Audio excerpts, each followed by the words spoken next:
إن الحمد لله نحمده ونستعينه ونستغفره ونعوذ بالله من شرور أنفسنا ومن سيئات أعمالنا من يهده الله فلا مضل له ومن يضلل فلا هادي له وأشهد أن لا إله إلا الله وحده لا شريك له وأشهد أن محمدا عبده ورسوله يا أيها الذين آمنوا اتقوا الله حق تقاته ولا تموتن إلا وأنتم مسلمون يا أيها الناس اتقوا ربكم الذي خلقكم من نفس واحدة وخلق منها زوجها وبث منهما رجالا كثيرا ونساء واتقوا الله الذي تساءلون به والأرحام إن الله كان عليكم رقيبا يا أيها الذين آمنوا اتقوا الله وقولوا قولا سديدا يصلح لكم أعمالكم ويغفر لكم ذنوبكم ومن يطع الله ورسوله فقد فاز فوزا عظيما أما بعد فإن خير الحديث كتاب الله وخير الهدي هدي محمد صلى الله عليه وسلم وشر الأمور محدثاتها وكل محدثة بدعة وكل بدعة ضلالة وكل ضلالة في النار فأعوذ بالله من الشيطان الرجيم بسم الله الرحمن الرحيم إنا أنزلناه في ليلة القدر ليلة القدر خير من ألف الشهر إلى آخر الآية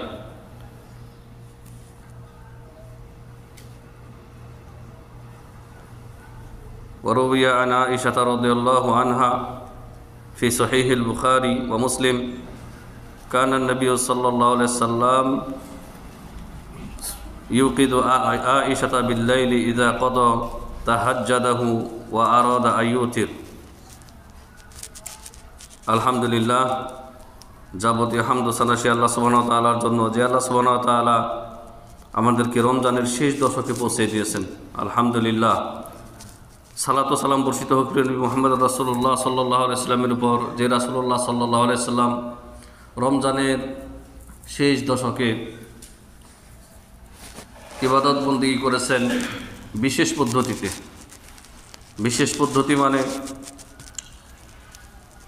রমজানের প্রথম 20 দিন যেইভাবে ইবাদত করেছেন, যেই মেহনত পরিশ্রম করেছেন তার থেকে ব্যতিক্রম করেছেন, মানে অধিক বেশি মেহনত করেছেন শেষ দশকে, অনেক বেশি।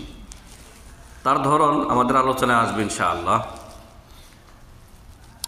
সেই রাসূল সাল্লাল্লাহু আলাইহি সাল্লামের শানে আমরা সংক্ষিপ্ত সালাত ও সালাম পেশ করছি। আল্লাহুম্মা সাল্লি আলাইহি ওয়া বারিক আলাইহি। সম্মানিত মুসলিম ইকরাম, দেখতে দেখতে রমজান শেষ, মানে কিয়ামতের একটি আলামত যে সময় খুব শর্ট হয়ে যাবে। দিনকে মনে হবে কয়েক ঘন্টার মতো, সপ্তাহকে মনে হবে একদিনের মতো, মানে এত দ্রুত দিন চলে যাচ্ছে যে রমজানের আজকে আমরা 21 রমজানে আসি, কিভাবে চলে গেল এই দিনগুলি। কিন্তু প্রশ্ন সওয়াল প্রত্যেকে নিজেকে করবেন যে এই 20 দিনে বা 21 দিনে রমজানের যে হক, রমজানের যে করণীয়, রমজানে যে নিজেকে প্রস্তুত করে নেওয়া, সেটা আমরা কতটুকু করে নিতে পেরেছি। যে রমজান মাস হচ্ছে কোরআন তেলাওয়াতের মাস, রমজান মাস কোরআন নাজিলের মাস। এই মাসে কোরআন নাজিল হয়েছে। নবী সাল্লাল্লাহু আলাইহি সাল্লাম এই মাসে রমজানে 2 বার তিনি কোরআন খতম করেছেন, মানে কোরআন খতম করেছেন জিবরাইল আলাইহিস সালামকে পড়ে শুনিয়েছেন নবী সাল্লাল্লাহু আলাইহি সাল্লাম।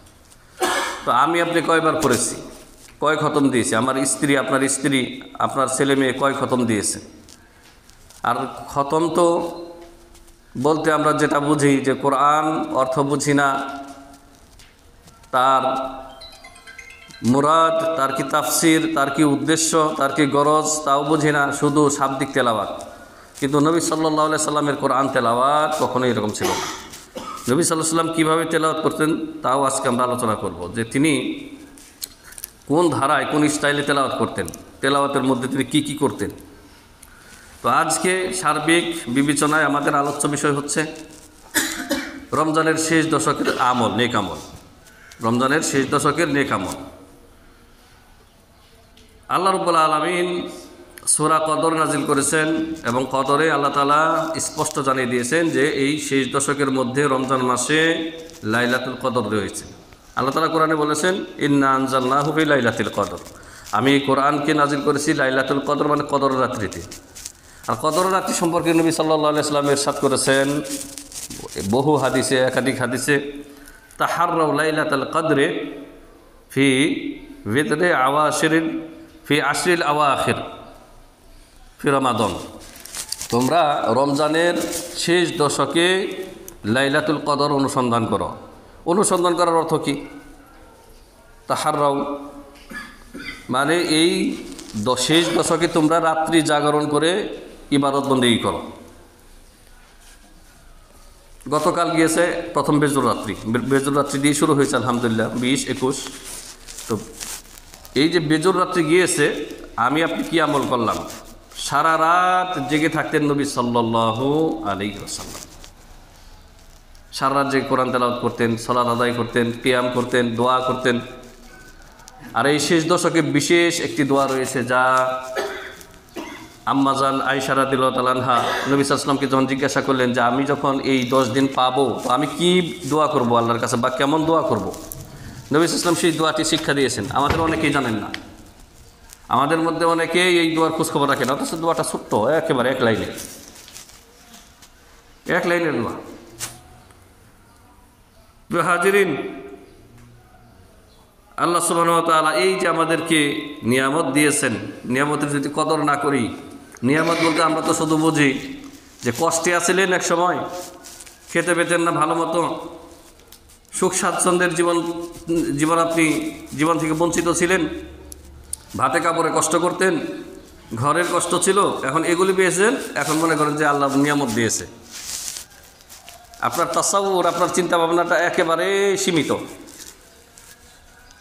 তো আপনি যেটা পেয়েছেন এটা তো নবী সাল্লাল্লাহু আলাইহি ওয়াসাল্লাম পাননি। মরার আগ পর্যন্ত নবী সাল্লাল্লাহু আলাইহি ওয়াসাল্লাম ভুনা গোশত কারে কয় মানে পাননি। নবী সাল্লাল্লাহু আলাইহি ওয়াসাল্লাম মিহি আটা, মিহি ময়দার রুটি তিনি চোখে দেখেননি। তাহলে এটা কি নিয়ামত হইল? এটা তো আপনি রিজিকের প্রশস্ততা পেয়েছেন, যেটা আপনার জন্য একটা পরীক্ষা, ফিতনা, ইবতিলা। বরং নিয়ামত, প্রকৃত নিয়ামত হচ্ছে আপনার জীবনে, আমার জীবনে, একজন মুসলিমের জীবনে আল ঈমান ওয়াল ইসলাম, আল ঈমান ওয়াল ইসলাম, তাওহীদ, তাওহীদ, তৌহিদকে আঁকড়ে ধরা, আল্লাহর তৌহিদকে বাস্তবায়ন করা, সুন্নাহকে বাস্তবায়ন করা, শিরক এবং বিদআত থেকে দূরে থাকা, এটা হচ্ছে সবচেয়ে বড় নিয়ামত। তারপরে আপনার ব্যাপকভাবে বলা যেতে পারে কোরআনের ভাষ্যমতে আল্লাহ তাআলা যেখানে বলেছেন ওমা বিকুম মিন নি'মাতিন ফামিনাল্লাহ, তোমার জীবনে যা কিছু তুমি পেয়েছো সবই আল্লাহর পক্ষ থেকে নিয়ামত। তো কার অনুগ্রহ? আল্লাহর। আল্লাহ তাআলা নিজে এই নিয়ামতকে নিজের দিকে নিসবত করেছেন যে ফামিনাল্লাহ, তোমার জীবনে যত হে মানুষ যা কিছু তুমি পেয়েছো নিয়ামত, অনুগ্রহ বলে মনে করো, সব আল্লাহর দেওয়া। তো আল্লাহর দেওয়া হলে, আল্লাহর থেকে প্রাপ্ত হলে আপনি শুকরিয়া কার করবেন? আল্লাহ শুকরিয়া করবেন। দুনিয়াতে মানুষের কাছ থেকে কিছু গিফট উপঢৌকন পেলে আপনি তাকে কি বলেন? শুকরিয়া বলেন, শুকরান বলেন, ধন্যবাদ বলেন, থ্যাংক ইউ বলেন। অথচ আল্লাহ রাব্বুল আলামিন আপনাকে কত কিছু দিয়ে রেখেছেন। আসবাগা আলাইকুম নি'মাহু যাহিরাতাও ওয়া বাতিনা, আল্লাহ তাআলা প্রকাশ্য অপ্রকাশ্য প্রচুর নিয়ামত দিয়ে আপনাকে করে রেখেছেন, ভরে রেখেছেন। সেই নিয়ামতের শুকরিয়া হচ্ছে যে আল্লাহ রাব্বুল আলামিনের উবুদিয়ত প্রতিষ্ঠা করা জীবনে। প্রিয় হাজিরিন, নবী সাল্লাল্লাহু আলাইহি ওয়াসাল্লাম কী কী আমল করতেন সেগুলি আমি সংক্ষেপে এই খুতবায় বলবো। 1 নম্বর আমল করতেন ইহইয়াউল লাইল, রাত্রে তিনি জাগরণ করতেন, যেটা বললাম। তো গত রাত্রে আমরা কয়জনে জাগরণ করেছি? যদি জেগে থাকি তো কতক্ষণ মোবাইল টিপেছি, কতক্ষণ কোরআন তেলাওয়াত করেছি। আল্লাহ নবী সাল্লাল্লাহু আলাইহি ওয়াসাল্লাম রাত্রি জাগরণ করতেন নবী সাল্লাল্লাহু আলাইহি ওয়াসাল্লাম। সহিহ বুখারীতে হাদিস রয়েছে যে ইযা দাখালা আশরুল আওয়াখির মিন রমাদান শাদ্দাল মি'জার, নবী সাল্লাল্লাহু আলাইহি ওয়াসাল্লাম যখন রমজানের শেষ দশকে পৌঁছতেন তখন লুঙ্গি কষে বেঁধে নিতেন। এর অর্থ আছে। লুঙ্গি কষে বেঁধে নিতেন মানে কি অন্য মাসে ঢিলা করে রাখতেন। সাদ্দাল মিজার মানে নবী সাল্লাল্লাহু আলাইহি ওয়াসাল্লাম ইতাজালান নিসা, স্ত্রীদের থেকে এবং শয়নের যে বেড ফিরস থেকে স্ত্রীদের থেকে আলাদা হয়ে যেতেন, মানে এই কয়দিন বিছানায়ও যাইতেন না, স্ত্রীদের কাছেও যাইতেন না। তাহলে নবী সাল্লাল্লাহু আলাইহি ওয়াসাল্লামের বৈশিষ্ট্যটা খেয়াল করেন, তার আমলটা দেখেন, আপনি খেয়াল করেন যে আপনি রমজানের শেষ দশক কীভাবে কাটাবেন। বিবাহিত মানুষ, আপনি প্রবাসে আছেন, কিন্তু প্রবাসের বাইরের লোকেরা ওই কথা শুনবেন, পৌঁছাবে। তাহলে রমজানের শেষ দশকে নবী সাল্লাল্লাহু আলাইহি ওয়াসাল্লামের খাসলাত ছিল, নবী সাল্লাল্লাহু আলাইহি ওয়াসাল্লামের অভ্যাস ছিল, আদত ছিল, স্ত্রীদের কাছেও যেতেন না, বিছানায় যেতেন না। তবে মাগরিব এশার মাঝখানে তিনি গোসল করতেন, ইগতিসাল করতেন, যাতে করে শরীরের সজীবতা ফিরে পায়, শক্তি, ফ্রেশ একটা যে মনের ভিতরে যে একটা থাকে, সজীবতা থাকে, সেটা পান। এই জন্য গোসল করতেন নবী সাল্লাল্লাহু আলাইহি ওয়াসাল্লাম, সেটা আলোচনায় আসবে।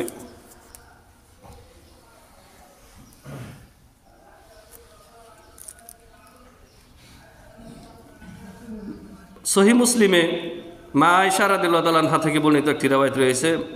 তিনি বলেন, ক্বালাত মা আ'লামুহু সাল্লাল্লাহু আলাইহি ওয়াসাল্লাম ক্বামা লাইলাতান হাত্তা সাবাহ। নবী সাল্লাল্লাহু আলাইহি ওয়াসাল্লাম কিয়াম করতেন, মানে সালাত আদায় করতেন। কিয়াম মানে আবার দাঁড়িয়ে মিলাদ পড়া, বুঝেন না?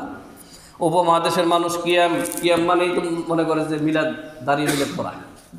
নবী সাল্লাল্লাহু আলাইহি ওয়াসাল্লাম কিয়াম করতেন মানে কিয়ামুল লাইল, সালাতুল লাইল, সালাত পড়তে থাকতেন, পা ফুলে যেত।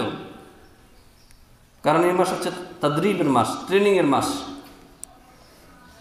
আর নবী সাল্লাল্লাহু আলাইহি ওয়াসাল্লাম এত বেশি দান খয়রাত করতেন, মানে তার কাছে যা কিছু আসতো ঝড়ো হাওয়ার মতো তিনি এই রমজান মাসের শেষ দশকে দান খয়রাত করতেন। 2 নম্বর কাজ হচ্ছে, নবী সাল্লাল্লাহু আলাইহি ওয়াসাল্লাম নিজে শুধু আমল করতেন না, পরিবারকে জাগিয়ে দিতেন, পরিবার আহাল তাদেরকে জাগিয়ে দিতেন। আন্না নবী সাল্লাল্লাহু আলাইহি ওয়াসাল্লাম কানা ইউকিদু আহলাহু লিস-সালাতি ফি লায়ালিল আশরি দুনা গায়রিহা মিনাল লায়ালি।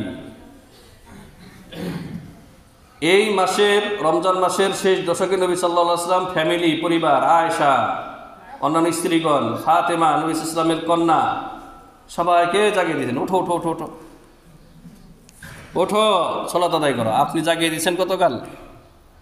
প্রশ্ন। নবীর উম্মত, আপনি নবীকে ভালোবাসেন, নবীর অনুসরণের দাবি করেন, তাহলে এখানে আছেন আপনি জানেন আপনি কাজে আছেন। অনেকের রাত্রে ডিউটি থাকে কোম্পানিতে, নাইট শিফট। রমজানে বিশেষ করে আলহামদুলিল্লাহ সৌদি আরবেতে রাত্রিবেলায় দিনে যাতে কষ্ট না হয়, সিয়ামকারীর সিয়ামে ব্যাঘাত না ঘটে, এই জন্য দিনের কাজকে হালকা করে দেয়, ডিউটি কমিয়ে দেয়, তারপরে দিনের ডিউটিকে রাত্রে নিয়ে দেয়, যাতে আরামসে ডিউটি করতে পারেন আর আপনার সিয়ামে না হয়। তো আপনার ফ্যামিলি তো, তাদের তো কোনো ডিউটি নেই, স্ত্রী ছেলে মেয়ে, তাদেরকে ফোন দিছেন, ওঠো তোমরা রাত্রি জাগরণ করো। হ্যাঁ, তাদের বিজোর রাত্রি যায় নাই, গতকাল জোর রাত্রি গেছে, কিন্তু শেষ দশক শুরু হয়ে গেছে, তাদেরকে ফোন দিয়ে জাগিয়ে দেওয়া, এটা নবী সাল্লাল্লাহু আলাইহি ওয়াসাল্লামের সুন্নতের অনুসরণ, নবী সাল্লাল্লাহু আলাইহি ওয়াসাল্লামের আদর্শ।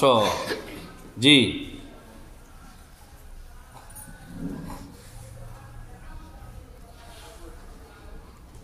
وقد صح عن النبي صلى الله عليه وسلم أنه كان يطرق فاطمة وعليا ليلا فيقول لهما ألا تقومان فتصليان।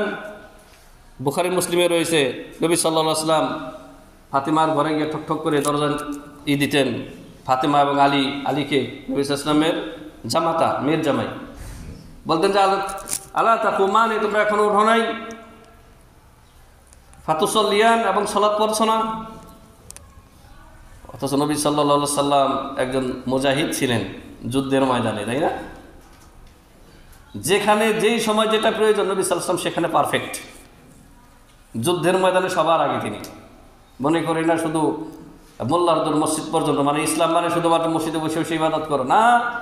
নবী সাল্লাল্লাহু আলাইহি ওয়াসাল্লাম দেখেন রমজানে এমন হাল যে বোঝা যাচ্ছে ইবাদত ছাড়ার কিচ্ছু করতেন না, কিন্তু রমজানের বাইরে যখন জেহাদের ডাক আসতো আল্লাহর পক্ষ থেকে, বর্ম পরে সবার আগে প্রথম কাতারে, স্ত্রীদের সহযোগিতায় ঘরের কাজে প্রথম কাতারে, সাহাবায়ে কেরামের সাথে, মুসলিমদের সাথে নবী সাল্লাল্লাহু আলাইহি ওয়াসাল্লামের ভালোবাসা, সৌহার্দ্য, হ্যাঁ, সব কিছু পারফেক্ট, ইবাদতেও পারফেক্ট।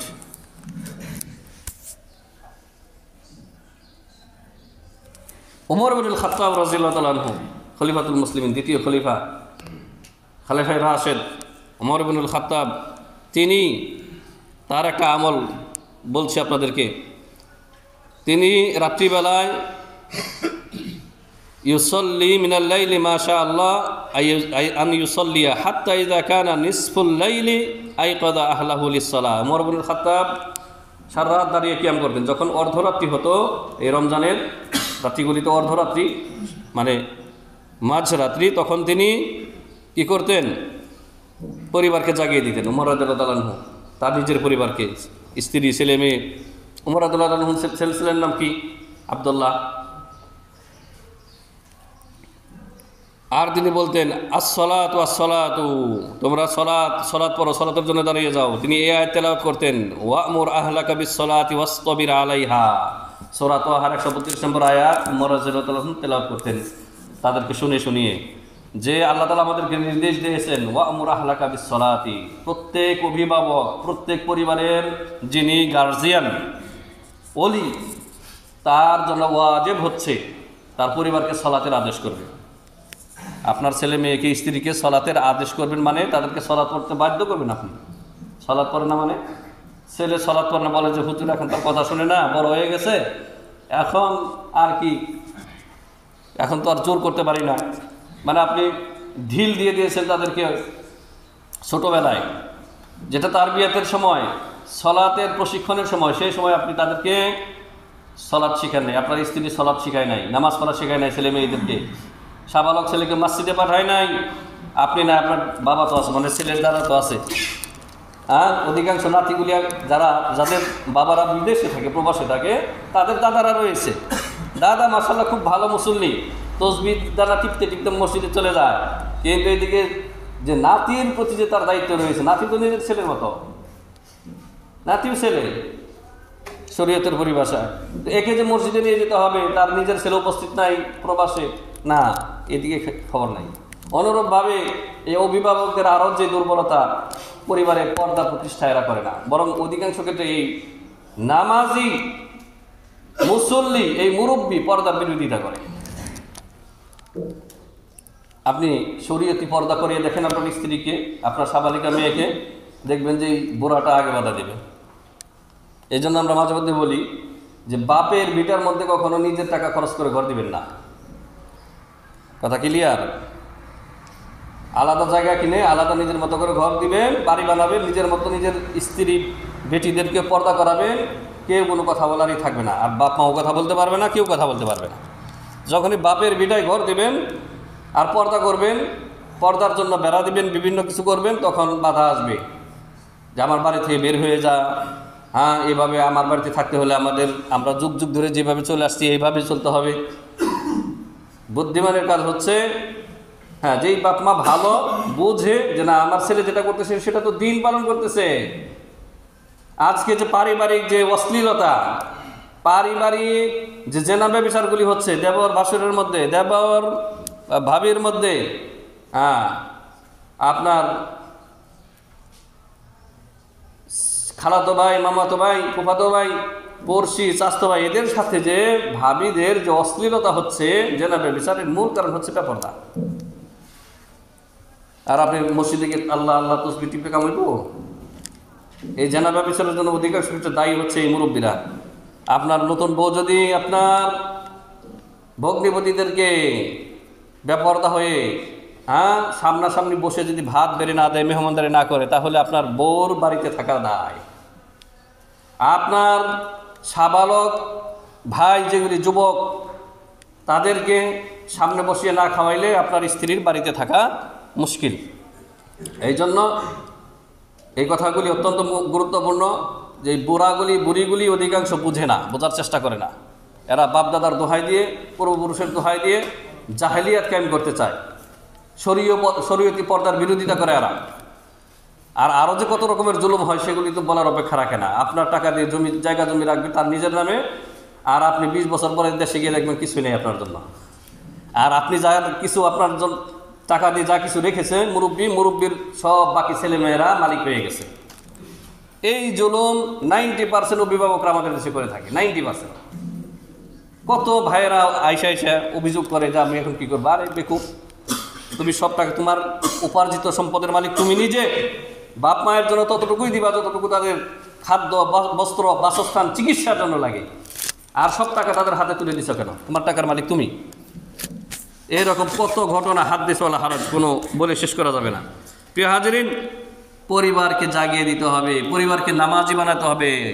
ওয়ামুর আহলাকা বিসসালাতি ওয়াসতাবির আলাইহা লা নাসআলুকা রিজকান নাহনু নারযুকুকুম ওয়া ইয়্যাহুম। আল্লাহ তাআলা আমাদেরকে রিজিক দিয়ে থাকেন, তাই ইরশাদ করেছেন তোমরা পরিবারকে সালাতের আদেশ দাও, নিজেরা সালাতের উপরে অটল অবিচল থাকো। সালাত, এই সালাত থেকে কেউ যদি পথভ্রষ্ট হয়ে যায়, সালাত ত্যাগকারী হয়ে যায়, এই লোকের দুনিয়া আখিরাত দুইটাই বরবাদ। দুনিয়া আখিরাত দুইটাই বরবাদ। কারণ যে অন্যান্য ভুল বা গুনাহ পাপ হয়ে যায়, তারপরেও সালাতের উপরে কায়েম আছে, একদিন না একদিন আল্লাহ তাআলা তাকে এই পাপ থেকেও বিরত থাকার তৌফিক দেবেন। কিন্তু যার জীবনে সালাতই নাই, রবের সাথে আর কোনো সেলাহ সম্পর্কই নাই, কোনো সম্পর্ক নাই। এটা ছিল নবী সাল্লাল্লাহু আলাইহি ওয়াসাল্লামের আদাত, যে পরিবারকে জাগিয়ে দেওয়া। 3 নম্বর যে আমল, যেমনটি বললাম যে নবী সাল্লাল্লাহু আলাইহি ওয়াসাল্লাম লুঙ্গি গিট দিয়ে বেঁধে নিতেন। এর তাফসীর করেছেন মুফাসসিরিনে কেরাম যে এই তাজালান নিসা ওয়াল ফিরাশ, নবী সাল্লাল্লাহু আলাইহি ওয়াসাল্লাম বিছনা থেকে আলাদা হয়ে যেতেন এই 10 দিনে, আর স্ত্রীদের সাথে মিলতেন না এবং বিছনায় ঘুমাতেন না। সেই দশকে নবী সাল্লাল্লাহু আলাইহি ওয়াসাল্লাম মসজিদেই কাটিয়ে দিতেন ইবাদত বন্দেগীতে। আর যেমনটি হাদিসের আনাস ইবনে মালিক বলেন, ওয়া তাওয়াফ ফিরাশাহু, নবী সাল্লাল্লাহু আলাইহি ওয়াসাল্লাম বিছনাকে ভাঁজ করে ফেলে রাখতেন এই রমজানের শেষ দশকের রাত্রিগুলিতে। ওয়াতাজালিন নিসা, স্ত্রীদের থেকে দূরে থাকতেন। 4 নম্বর যে আমল, তাখিরুহু লিল ফুতুরি ইলা সাহুর ইলা সাহর। মা আয়েশা রাদিয়াল্লাহু তাআলা আনহা ওয়া আনাস রাদিয়াল্লাহু তাআলা আনহু, 2 জন সাহাবী থেকে বর্ণিত, নবী সাল্লাল্লাহু আলাইহি ওয়াসাল্লাম কানা ফি লায়ালিল আশর ইয়াজআলু আশাআহু সুহুরা, নবী সাল্লাল্লাহু আলাইহি ওয়াসাল্লাম রাত্রের যে খাবার এটাই সাহরি হিসেবে খেতেন। কারণ বেশি খাইলে ঘুম আসে, বেশি খেলে ঘুম আসে। আপনারা যারা এখানে ইফতার করেন মাশাআল্লাহ রমজান মাসে, দেখবেন যে এই সারাদিন না খেয়ে থাকার পর পাকস্থলী এমন হয়ে গেছে এতদিনের ট্রেনিংয়ে যে এই একবার খাওয়ানোর পর আর রাতে খাইতে মন চায় না, বারবার পিপাসা লাগে, পানি খাইতে মন চায়। এটা কিন্তু আল্লাহর দেয়া একটা রহমত, যে মানে অটোমেটিকলি হয়ে গেছে। তো নবী সাল্লাল্লাহু আলাইহি সাল্লাম রাত্রিবেলায় ইফতারের পরে আর আশা মানে রাতের খাবার খেতেন না, একবার ওটাই সাহারিতে খেতেন। এটা নবী সাল্লাল্লাহু আলাইহি ওয়াসাল্লামের সুন্নত, এবং এটা আপনার ইবাদত বন্দি করার জন্য একটা সহযোগী, একটা শক্তি, বল। আর আপনি যদি এই যে ইফতার করেন, এত ভারী খাবার খান, নবী সাল্লাল্লাহু আলাইহি ওয়াসাল্লাম এই ভারী খাবার কখনো খাননি। তার খাবার ছিল খেজুর, পনির, এগুলি। তো এই খাবারের পরে যদি আবার খান আপনি রাত্রি 10টা-11টার দিকে, হ্যাঁ, তাহলে দেখবেন শরীর ভারী হয়ে গেছে, আর ইবাদত করতে পারবেন না আপনি। তো নবী সাল্লাল্লাহু আলাইহি সাল্লামের আদাত ছিল যে তিনি এই আশাকে, রাতের খাবারকেই সাহারি হিসেবে খেতেন একেবারে ইবাদত বন্দেগীর শেষখানে।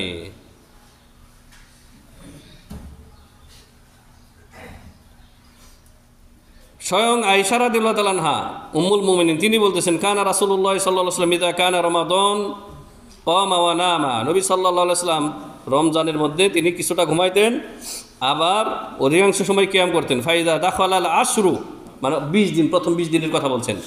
ওয়াইদা দাখালাল আশরু, যখন 10 দিন শেষ দশক চলে আসতো রমজানের, সাদ্দাল মিজার, তিনি লুঙ্গি কঠিন করে বেঁধে নিতেন। ওয়াজতানাবান নিসা, স্ত্রীদের থেকে দূরে থাকতেন। ওয়াগতাসালা বাইনাল আযানাইনি, মাগরিব এশার মাঝখানে নবী সাল্লাল্লাহু আলাইহি ওয়াসাল্লাম গোসল করতেন। এটা আপনার শরীরের সতেজতা বৃদ্ধি করবে, ইবাদতের জন্য শক্তি যোগাবে। ওয়াজাআলাল আশা সুহুরান, নবী সাল্লাল্লাহু আলাইহি ওয়াসাল্লাম রাতের খাবারকেই একবারে সাহারি হিসেবে খেতেন, মানে একবার খাইতেন। ইমাম ইবনে আসিম এই হাদিসটি বর্ণনা করেছেন, হাদিস সহিহ। 5 নম্বর যেই আমল নবী সাল্লাল্লাহু আলাইহি ওয়াসাল্লাম করতেন, ইতিকাফ করতেন মসজিদে। আল ইতিকাফ মসজিদে নিজেকে দুনিয়ার সমস্ত গরজ থেকে ফারেক হয়ে মসজিদে নিজেকে অবস্থান করা বা ধরে রাখা। একমাত্র যে জরুরি হাজতগুলি আছে, পেশাব পায়খানা, খাবার, অথবা রোগী দেখতে যাওয়া, বেশ কিছু আছে, এগুলি ছাড়া বিনা প্রয়োজনে মসজিদের বাইরে না যাওয়া। নবী সাল্লাল্লাহু আলাইহি ওয়াসাল্লাম ইতিকাফ করতেন। সহিহ বুখারী মুসলিমে আয়েশা রাদিয়াল্লাহু তাআলা আনহা থেকে বর্ণিত, তিনি বলেন, আন্না নবী সাল্লাল্লাহু আলাইহি ওয়াসাল্লাম কানা ইয়াতাকিফুল আশরাল আওয়াখির মিন রমাদান হাত্তা তাওয়াফাহুল্লাহু তাআলা। নবী সাল্লাল্লাহু আলাইহি ওয়াসাল্লাম তার জীবনে রমজানের শেষ দশকে সারা জীবন ইতিকাফ করেছেন, এমনকি আল্লাহ রাব্বুল আলামিন তাকে মৃত্যু দেওয়া পর্যন্ত, মানে মৃত্যুর আগ পর্যন্ত নবী সাল্লাল্লাহু আলাইহি ওয়াসাল্লাম ইতিকাফ করেছেন। আবু হুরায়রা রাদিয়াল্লাহু তাআলা আনহু বলেন, সহিহ বুখারীর রিওয়ায়াত, কানা রাসূলুল্লাহ সাল্লাল্লাহু আলাইহি ওয়াসাল্লাম কানা ইয়াতাকিফু ফি কুল্লি রমাদানা 10 আইয়ামিন। নবী সাল্লাল্লাহু আলাইহি ওয়াসাল্লাম প্রত্যেক রমজানের শেষ দশকে 10 দিন ইতিকাফ করতেন। ফালাম্মা কানা আল-আমুল লাযী কুবিদা ফীহি ইতাকাফা 20। তবে নবী সাল্লাল্লাহু আলাইহি ওয়াসাল্লাম যেই বছর ইন্তেকাল ফরমান, রফিকুল আলা আল্লাহ রাব্বুল আলামিনের সাথে মিলিত হন, যেই বছর মানে ইন্তেকাল করেন, মারা যান। বেয়াদবি হয়ে গেল নাকি? মারা যান বললাম না। নবী সাল্লাল্লাহু আলাইহি ওয়াসাল্লামের ওফাত সম্পর্কে মাতা, তুফিয়া, এই শব্দগুলি হাদিসে এসেছে, সাহাবায়ে কেরাম বলেছেন।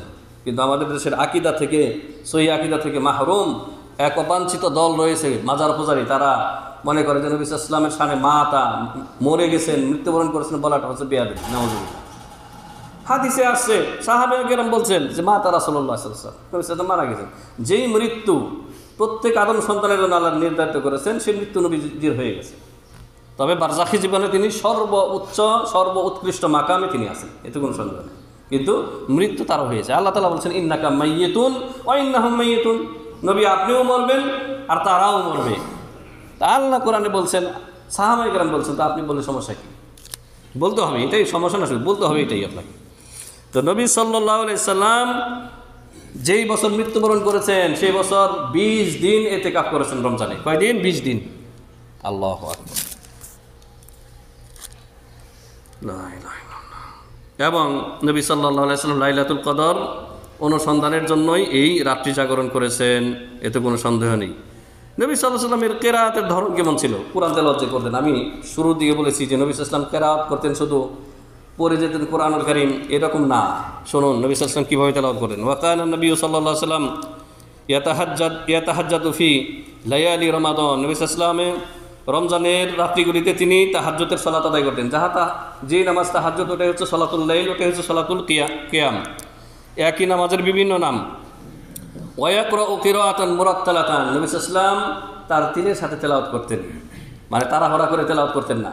এই যে আমাদের যে হাফেজ যারা এখন তারাবি পড়তেছে, তেলাওয়াত কিচ্ছু বোঝা যায় না, বোঝা যায় 5G স্পিডে তারাবি পড়তেছে, এগুলি নামাজ হবে না।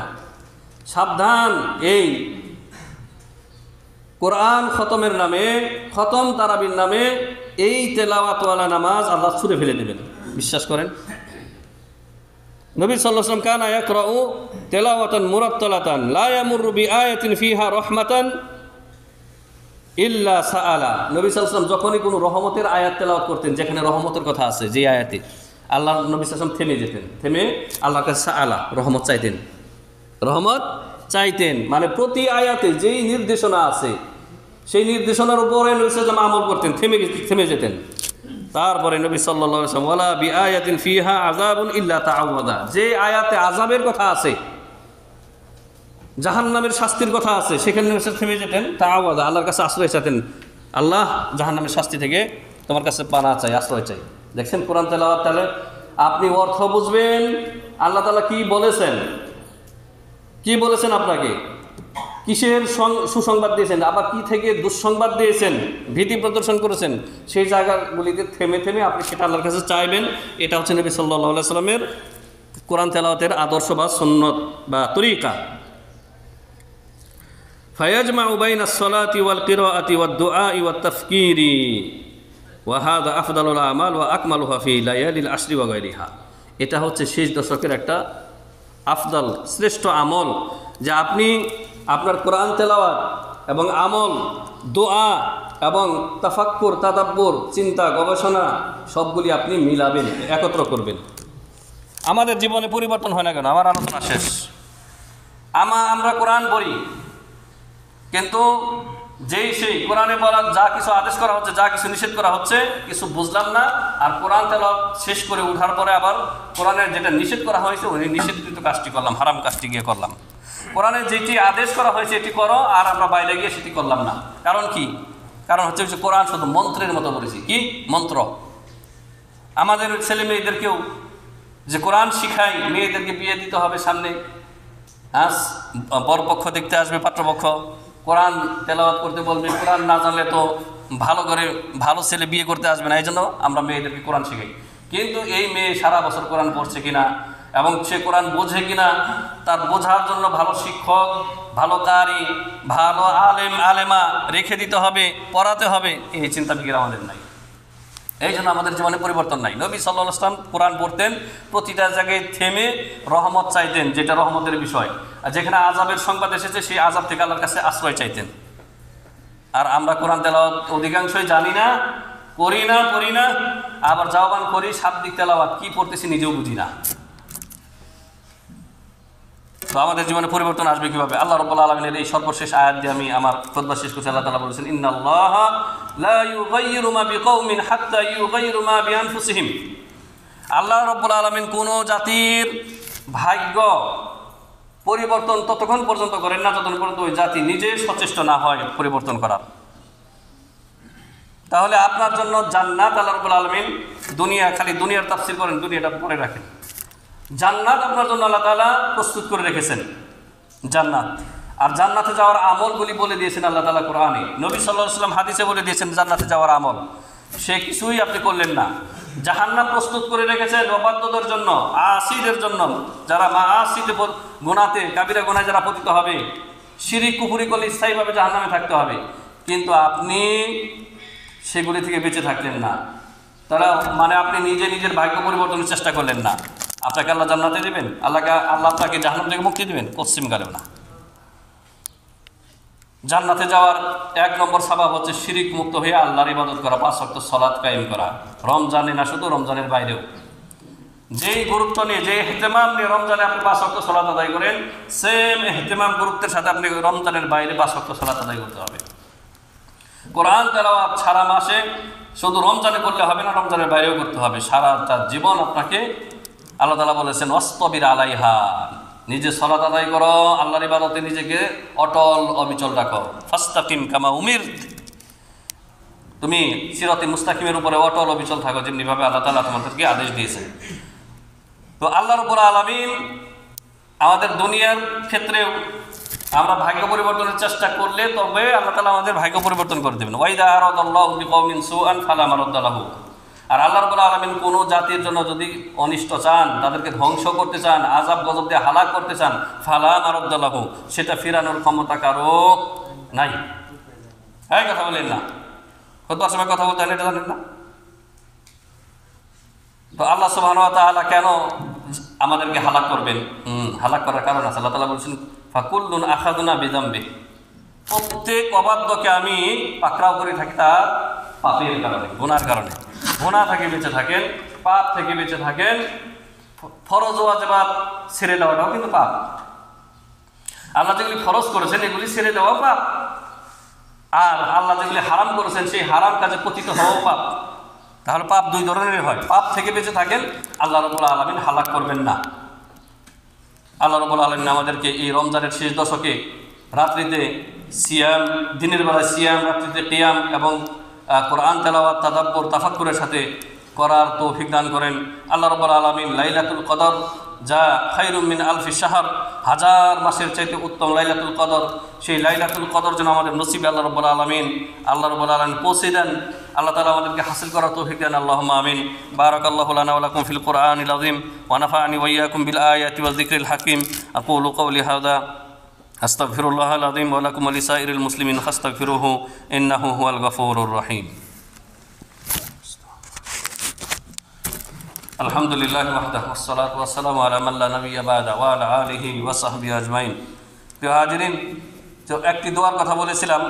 মা আয়েশা রাদিয়াল্লাহু তাআলা আনহা বললেন যে যদি আমি শেষ দশকে পৌঁছি, হে আল্লাহ নবী সাল্লাল্লাহু আলাইহি ওয়াসাল্লাম কি বলে দোয়া করব? নবী সাল্লাল্লাহু আলাইহি ওয়াসাল্লাম বলেন, কুল ইয়া আয়েশা আল্লাহুম্মা ইন্নাকা আফুউন, আল্লাহুম্মা ইন্নাকা আফুউন তুহিব্বুল আফওয়া ফা'ফু আন্না বা ফা'ফু আন্নি। 3টা কথা মাত্র। আপনি এই শেষ দশকে, রমজানের শেষ দশকে এই দোয়াটা বেশি বেশি করবেন। মোনাজাতের বাইরে সবসময় আল্লাহুম্মা ইন্নাকা আফুউন, হে আল্লাহ তুমি ক্ষমাকারী। আল আফু সিফাতুল্লাহ আযজা ওয়া জাল, ক্ষমাকারী এটা হচ্ছে আল্লাহর একটা সিফাত, গুণবাচক নাম। ফাতুহিব্বুল আফওয়া, তুমি ক্ষমা করাকে ভালোবাসো। আর আমরা ক্ষমা করতে চাই না, মানুষকে ক্ষমা করতে চাই না। অপরাধ করেছে, এত বড় অপরাধ করেছে, যা তোর ক্ষমা নাই। কিন্তু আপনি যত বড় অপরাধ করেন, যত বড় পাপ করেন আল্লাহর কাছে, আল্লাহ ক্ষমা করতে ভালোবাসেন। আল্লাহু আকবার, আল্লাহ ক্ষমা করতে ভালোবাসেন। কেন আল্লাহ রাব্বুল আলামিন দেখেন ওই 99 জন লোককে খুন করেছিল বনি ইসরাইলের ওই লোক, সহিহ বুখারীর হাদিস 99, তারপরে আরেকজনকে করে 100 খুন করেছে, মানুষকে হত্যা করেছে। কি মনে করেন 100 পরিবারকে সে বিধবা করে দিয়েছে, স্ত্রীকে বিধবা করে দিয়েছে, ছেলে মেয়েকে পিতৃহীন করে দিয়েছে, মা বাবাকে সন্তান হারা করে দিয়েছে, 100 ফ্যামিলিকে। তারপরেও সে তওবা করে ভালো কাজ করার সুযোগ পায় নাই। শুধু তওবা করে ওই ভালো আলেম বলেছে যে তুমি এই খারাপ এলাকা, খারাপ লোকের সঙ্গ ছেড়ে দিয়ে ভালো এলাকায় যাও, ওখানে না গেলে তোমার তওবার উপরে তুমি অটল থাকতে পারবে না। এই এলাকা হচ্ছে খারাপ, লোকজন খারাপ, এখানে কোনো নেক কাজ করতে পারবে না। ও যাইতেছে, পথির মধ্যে মৃত্যু হয়ে গেছে। তারপরে একটি গড়িয়ে সে ভালো এলাকার দিকে আধা হাত বেশি আগে গেছে। এই জন্য আল্লাহ রাব্বুল আলামিন তাকে ক্ষমা করে দিয়েছেন। অথচ নেক কাজ করার কোনো সুযোগ পায় নাই, নেক কাজ করার জন্য ভালো এলাকায় যাচ্ছে, হিজরত করতেছে। এখান থেকে বোঝা যায় আপনাকে হিজরতও করতে হবে। যে এলাকায় আছেন মাজার পূজারি, সব মাজারের চান্দা না দিলে, ওরসে চাদর না চড়ালে আপনাকে এলাকায় থাকতে দিবে না। মিলাদে অংশগ্রহণ না করলে আপনাকে থাকতে দেবে না, বাড়ি ঘরে আক্রমণ করবে বিভিন্ন ট্যাগ লাগিয়ে। তাহলে হিজরত করতে হবে। এক দেশ থেকে আরেক দেশে হিজরত এখন বন্ধ হয়ে গেছে, কিন্তু এক এলাকা থেকে আরেক এলাকায় হিজরত তো চালু আছে। বাড়িঘর জায়গা তুমি আরেক এলাকায় যান, যে এলাকার মানুষ কোরআন সুন্নাহর অনুসারী, তা তো করবেন না আপনি। তাহলে ক্ষমা, ইন্নাকা আফুউন তুহিব্বুল আফওয়া ফাআফু আন্নী, সুতরাং আল্লাহ তুমি আমাকে ক্ষমা করো। এই দোয়াটা বেশি বেশি পড়বেন, মুখস্থ করে ফেলেন। আল্লাহুম্মা ইন্নাকা আফুউন তুহিব্বুল আফওয়া ফাআফু আন্নী, আল্লাহ তুমি ক্ষমাকারী, তুমি ক্ষমাকে ভালোবাসো, সুতরাং তুমি আমাকে ক্ষমা করো। বাস 3টা কথা। এই দোয়া নবী সাল্লাল্লাহু আলাইহি ওয়াসাল্লাম আম্মা জানা আয়েশা রাদিয়াল্লাহু আনহাকে শিক্ষা দিয়েছেন, তুমি লাইলাতুল কদর এবং বিজর রাত্রিগুলি, জোর রাত্রিগুলি, শেষ দশকে এই দোয়া বেশি বেশি করো। আপনাকে আরো করতে হবে ইনশাআল্লাহ, নবী সাল্লাল্লাহু আলাইহি ওয়াসাল্লামের অনুসরণে যদি এই সুন্নতের উপর আমল করতে চান। আল্লাহ রাব্বুল আলামিন মুসলিম উম্মার যে দুর্দশা, এই মুহূর্তে ভুলবেন না আমাদের ফিলিস্তিনের মা বোনদের কথা। রমজানে যখন আমরা নিরাপত্তার সাথে সিয়াম রাখতেছি, কিয়াম করতেছি, মজাদার ইফতার দিয়ে ইফতারি করতেছি, কিন্তু আমাদের ফিলিস্তিনের মা বোনেরা ভালো নাই। তারা সারাটা বছর, সারাটা জীবনে তারা শুধু পরীক্ষায় দিয়ে গেল। তাদের উপরে এই যুদ্ধবন্ধের চুক্তি হওয়ার পরেও এই ইহুদি মালাউন জাতি, এই মাগদুব আলাইহিম এই জাতি, তারা আবার এমনভাবে আক্রমণ করতেছে যে এক আক্রমণে 400 লোক শহীদ শাহাদাতের পেয়ালা পান করেছে। এর মধ্যে অধিকাংশ নারী এবং শিশু। তারা আমাদের অংশ, আমাদের দেহের অংশের মতোই। আমাদের যেমন অঙ্গ প্রত্যঙ্গ, একটা ছাড়া আরেকটা চলে না। একটা আঘাতপ্রাপ্ত হলে পুরা শরীর যেমন আমরা ব্যথা অনুভব করি, মুসলিম উম্মার কোথাও যদি কেউ আক্রান্ত হয়, আমাদের কলিজায় আঘাত লাগে, কলিজা ক্ষতবিক্ষত হয়। এই ক্ষতবিক্ষত না হলে আমাদের ইমানের সমস্যা আছে। অনুরূপভাবে ইন্ডিয়াতে, ভারতে মুসলিম ভাইয়েরা নির্যাতিত হচ্ছে। এই এমন একটা কঠিন ফিতনার সময় পড়েছি যে ওদিকে মুশরিকরা, পৌত্তলিক মূর্তি পূজারীরা ভারতীয় মুসলিমদের উপরে আগ্রাসন চালাচ্ছে, বিনা কারণে অকারণে মুসলিমদের রক্তকে বইয়ে দিচ্ছে, বাড়িঘর ভেঙে চুরমার করে দিচ্ছে বিভিন্ন অজুহাতে, মিথ্যা অজুহাতে। অপরদিকে ইহুদিরা আমাদের মুসলিম ভাইদেরকে ওখানে মারছে। মুসলিম উম্মার শাসকরা এতই দুর্বল যে তাদের ঘুম ভাঙছে না। আল্লাহ রাব্বুল আলামিন মুসলিম শাসকদেরকে যেন আল্লাহ রাব্বুল আলামিন সুমতি দান করেন, তাদেরকে যেন জিহাদ ফি সাবিলিল্লাহ করার তৌফিক দান করেন, আল্লাহুম্মা আমিন। কিন্তু মনে রাখতে হবে আমাদেরকে যে আবেগ দিয়ে কোনো কাজ হবে না। আমরা জনসাধারণ, আমাদের জন্য দোয়া করার ক্ষমতা আছে, আমরা দোয়া করব। দোয়া মুমিনের জীবনে বড় সেলাহ, বড় অস্ত্র। আমাদের এই দোয়া ইনশাআল্লাহ বৃথা যাবে না। পরীক্ষায় রক্ত দিচ্ছি, একসময় ইনশাআল্লাহ ঘুরে দাঁড়াতে পারবো। মুসলিম উম্মার পক্ষ থেকে আল্লাহ রাব্বুল আলামিন এমন একজন অভিভাবক আল্লাহ তাআলা ব্যবস্থা করে দেবেন যে আল্লাহ রাব্বুল আলামিন আমাদেরকে বিজয় দান করবেন। কিন্তু বিজয়ের জন্য আল্লাহমুখী হতে হবে আমাদেরকে, আল্লাহর দিকে আমাদেরকে পলায়ন করতে হবে, আল্লাহর দিকে ফিরে যেতে হবে, আল্লাহ সুবহানাহু ওয়া তাআলার সাথে আমাদের মজবুত সম্পর্ক করতে হবে। আল্লাহ রাব্বুল আলামিন যে যেখানে আছে মুসলিম উম্মার, আল্লাহ রাব্বুল আলামিন তাদেরকে জান মাল সব কিছু নিরাপত্তা দান করেন, আল্লাহুম্মা আমিন।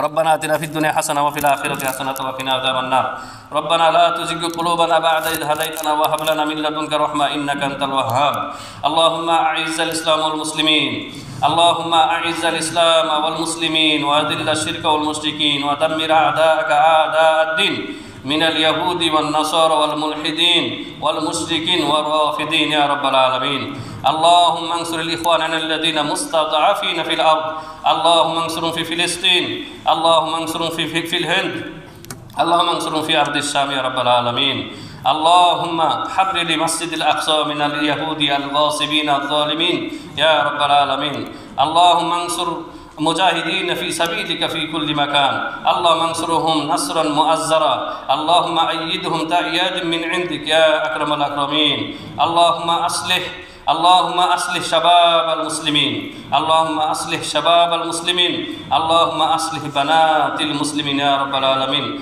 اللهم أصلح أئمتنا في ولاة أمرنا اللهم أصلح أئمتنا في ولاة أمرنا اللهم وفقهم لكل خير يا رب العالمين اللهم ارزقهم بطانة صالحة التي تدلهم على الخير وتعينهم عليه يا أكرم الأكرمين إن الله وملائكته يصلون على النبي يا أيها الذين آمنوا صلوا عليه وسلموا تسليما اللهم صل على محمد وعلى آل محمد كما صليت على إبراهيم وعلى آل إبراهيم إنك حميد مجيد اللهم بارك على محمد وعلى آل محمد كما باركت على إبراهيم وعلى آل إبراهيم إنك حميد مجيد عباد الله رحمكم الله إن الله يأمركم بالعدل والإحسان وإيتاء ذي القربى وينهى عن الفحشاء والمنكر والبغي يعظكم لعلكم تذكرون فاذكروا الله يذكركم واشكروا على نعمه واشكروا على نعمه يزدكم ولذكر الله أكبر والله يعلم ما تصنعون